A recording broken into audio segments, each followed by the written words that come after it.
La véritable raison pour laquelle tu n'avances pas, c'est toi. Pas ton patron, pas ta famille, pas ton manque de ressources, pas ton passé, juste toi. Et tant que tu continueras à pointer du doigt tout ce qui ne va pas autour de toi, tu resteras exactement là où tu es. Alors aujourd'hui, on va briser ce cercle vicieux. Aujourd'hui, on va parler de responsabilité, de discipline, de transformation. Parce qu'à partir de maintenant, il n'y a plus d'excuses. La première chose que tu dois comprendre, c'est que personne ne va venir te sauver. Absolument personne. Le monde n'est pas là pour te faciliter la vie. Et ce n'est pas une mauvaise chose. C'est la réalité. Ce n'est pas parce que tu traverses des moments difficiles que quelqu'un va te tendre une main magique pour résoudre tous tes problèmes. Et ce n'est pas de l'égoïsme, c'est juste la vie. Tes parents, ils ont leur propre lutte, leurs propres regrets, et parfois, ils sont peut-être eux-mêmes coincés dans des schémas d'excuses. Tes amis, ils font ce qu'ils peuvent pour eux-mêmes avant de pouvoir faire quoi que ce soit pour toi. Ton patron, il se bat pour ses propres objectifs. La société, elle ne te doit rien. Alors si tu attends qu'on vienne t'aider, qu'on vienne te sauver de ta situation, tu vas attendre toute ta vie. Tu sais pourquoi ça fait mal d'entendre ça? Parce que c'est vrai. Et la vérité est inconfortable. Mais tu dois la regarder en face si tu veux avancer. La vie n'est pas là pour être juste. Elle est là pour te tester. Chaque difficulté, chaque épreuve, chaque obstacle sur ton chemin est là pour voir si tu as les tripes nécessaires pour les surmonter. Le monde récompense les combattants, pas les victimes. Il y a une citation que tu dois garder en tête. La vie est dure pour tout le monde, mais elle est encore plus dure pour les faibles. Et c'est exactement ça.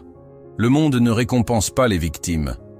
Il ne récompense pas ceux qui pleurent, qui se plaignent ou qui blâment les autres.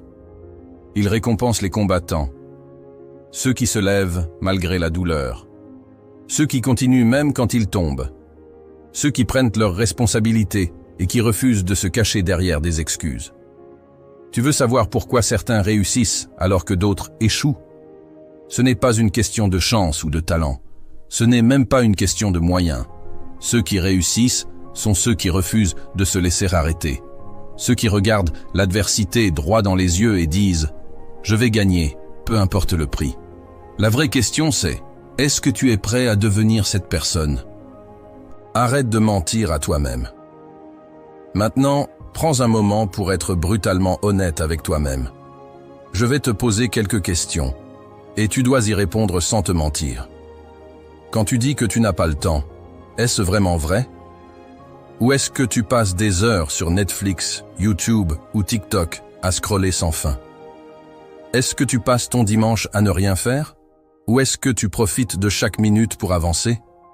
Parce que si tu regardes l'emploi du temps des gens qui réussissent, tu remarqueras qu'ils ont aussi 24 heures dans une journée. La seule différence, c'est qu'ils les utilisent. Et toi, qu'est-ce que tu fais de ton temps? Quand tu dis que tu n'as pas les moyens, est-ce vraiment une question d'argent?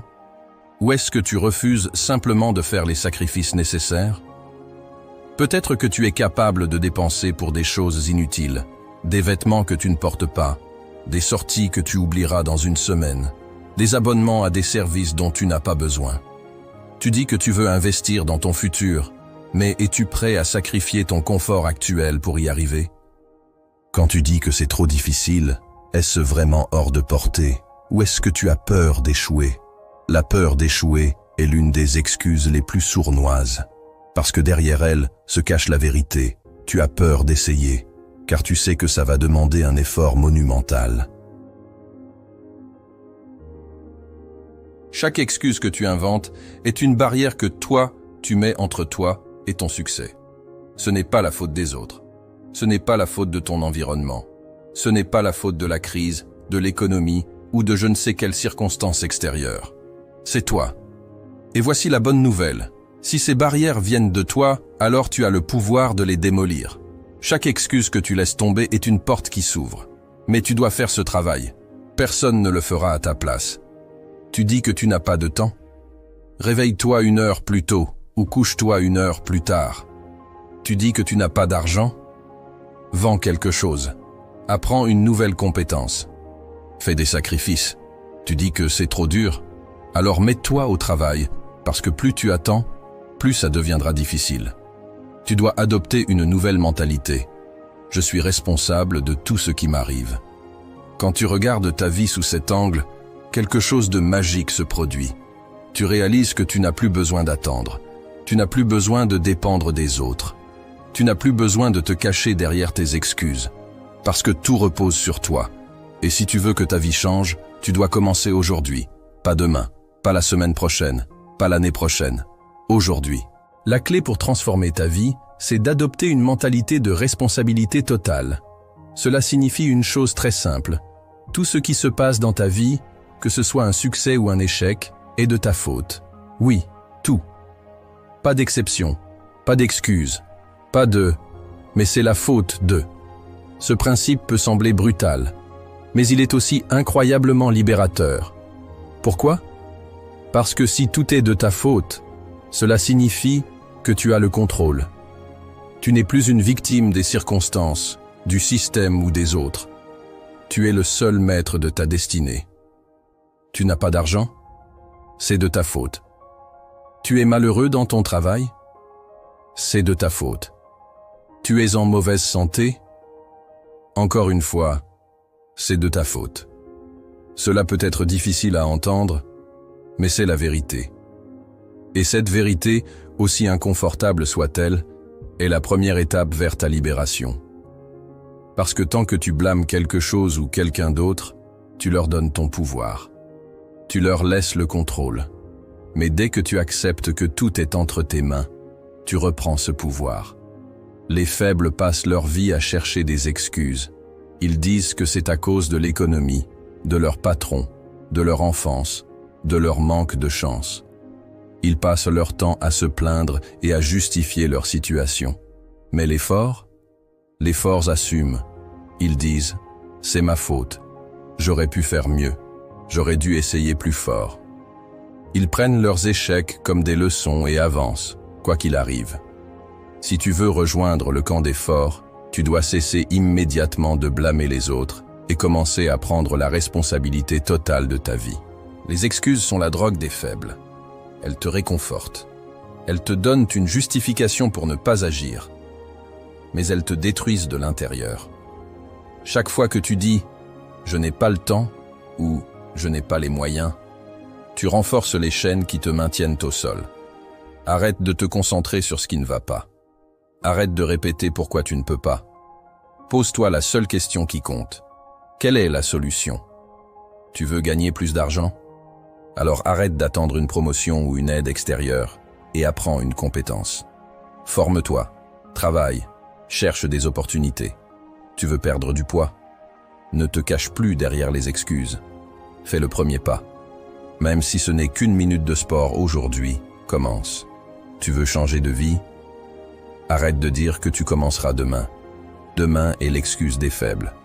Commence maintenant, peu importe la difficulté. Parce que chaque jour où tu repousses l'action est un jour perdu, un jour que tu ne récupéreras jamais. Si tu veux reprendre le contrôle de ta vie, arrête immédiatement de te plaindre et prends ton destin en main. Tout est de ta faute, mais cela signifie aussi que tout peut être changé. Tu es le problème, mais tu es aussi la solution. L'un des plus grands mensonges qu'on te vend, c'est que tu as besoin de motivation pour avancer. Laisse-moi te dire une vérité brute. La motivation, c'est de la merde. Elle est aussi instable qu'une flamme dans le vent. Un jour, tu te sens invincible, prêt à conquérir le monde, et le lendemain, tu n'as même pas la force de sortir du lit. Si tu bases tes actions sur la motivation, tu vivras une vie médiocre, faite de hauts et de bas, sans jamais avancer de manière constante. La motivation est éphémère. La discipline, elle, est permanente. La discipline est la fondation de toute réussite. C'est ce qui te fait te lever à 5 heures du matin pour bosser, même quand tu es épuisé. C'est ce qui te pousse à dire non à une soirée entre amis, parce que tu sais que ton projet est plus important. C'est ce qui te fait aller à la salle de sport, même quand ton corps te supplie de rester sur le canapé. La discipline, c'est l'arme des gagnants. C'est ce qui te permet d'agir, non pas parce que tu en as envie, mais parce que tu sais que c'est nécessaire. Et voici la bonne nouvelle. La discipline, ça ne s'hérite pas, ça se construit. Personne ne naît discipliné. Personne ne sort du ventre de sa mère avec une volonté d'acier. Non, la discipline, c'est un muscle. Et comme tout muscle, elle se renforce avec l'entraînement.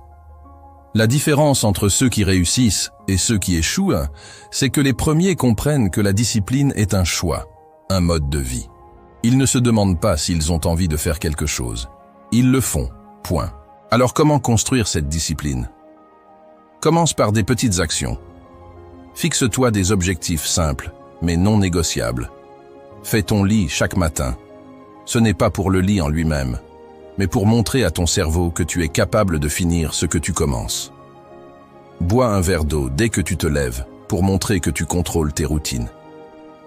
Va marcher 10 minutes chaque jour, même si tu es fatigué, pour prouver à ton corps que tu es le patron.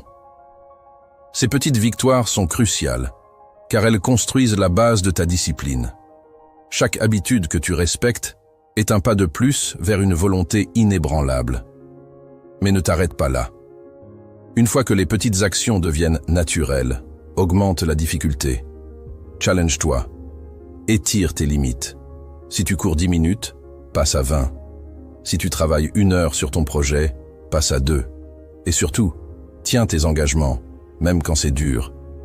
Parce que c'est dans ces moments-là, quand tout te pousse à abandonner et que tu continues malgré tout, que tu développes une discipline indestructible. Tu veux savoir pourquoi la discipline est plus puissante que la motivation? Parce qu'elle est constante. La discipline te fera avancer dans les jours sombres, dans les moments où tu es fatigué, dans les instants où tout semble contre toi.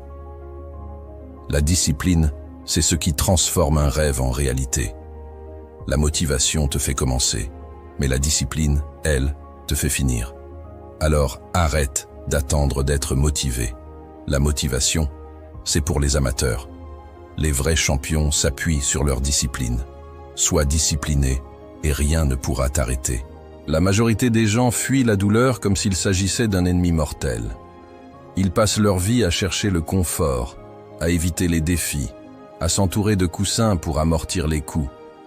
Mais la vérité, c'est que la douleur est ton allié. Elle n'est pas là pour te détruire. Elle est là pour te forger, pour te transformer, pour t'amener à un niveau supérieur. Si tu veux devenir plus fort, plus résilient, plus puissant, tu dois apprendre à faire de la douleur ta compagne. Pense à un athlète qui soulève des poids. Chaque répétition brûle. Chaque série semble interminable. Son corps hurle, son esprit lui supplie d'arrêter. Mais c'est précisément dans cette douleur qu'il trouve sa force. C'est grâce à cette douleur qu'il construit ses muscles, qu'il dépasse ses limites, qu'il atteint des sommets que la plupart des gens n'osent même pas envisager. Dans la vie, c'est exactement pareil. Si tu veux grandir, si tu veux évoluer, tu dois te jeter dans le feu. La douleur n'est pas là pour te stopper, elle est là pour te révéler. La douleur te montre où tu es faible. Elle t'expose tes lacunes, tes peurs, tes faiblesses. Et c'est une bonne chose, parce qu'une fois que tu les vois, tu peux les affronter. Tu peux travailler dessus. Tu peux te renforcer. La douleur est comme un miroir brut et honnête. Elle te montre exactement qui tu es, sans filtre. Et si tu es assez courageux pour regarder ce miroir en face, tu peux devenir la meilleure version de toi-même. Les gens qui évitent la douleur stagnent. Ils s'enferment dans une bulle de confort et regardent leur potentiel s'éroder lentement. Ils ne veulent pas se lever plus tôt, ils ne veulent pas entendre des critiques, ils ne veulent pas travailler dur quand tout en eux leur dit de se reposer. Mais chaque fois que tu fuis la douleur, tu passes à côté de l'opportunité de grandir. La douleur est un enseignant, pas un bourreau. Elle te demande simplement « Es-tu prêt à faire ce qu'il faut pour devenir meilleur ?» Tu veux réussir? Apprends à aimer la douleur, non pas pour elle-même, mais pour ce qu'elle signifie. Quand ça fait mal, ça veut dire que tu es en train de progresser. Chaque échec, chaque critique, chaque rejet, chaque revers est une chance de devenir plus fort. Chaque coup que tu encaisses, chaque larme que tu verses, chaque doute que tu ressens sont des pierres ajoutées à la fondation de ta réussite. Regarde les personnes les plus accomplies de ce monde. Les entrepreneurs, les artistes, les sportifs, les leaders. Aucun d'eux n'a échappé à la douleur. Mais ce qui les distingue, c'est qu'ils l'ont embrassé. Ils l'ont utilisé comme carburant. Là où d'autres auraient abandonné, eux ont persévéré. Ils ont transformé leur douleur en puissance. Alors, à partir d'aujourd'hui, change ta perspective. Quand tu ressens la douleur, tout ce que je viens de te dire converge vers une seule vérité. La vie ne te doit rien, mais tu lui dois tout. Tu dois te lever chaque matin et te battre pour ce que tu veux. Maintenant, va prouver au monde et à toi-même de quoi tu es capable.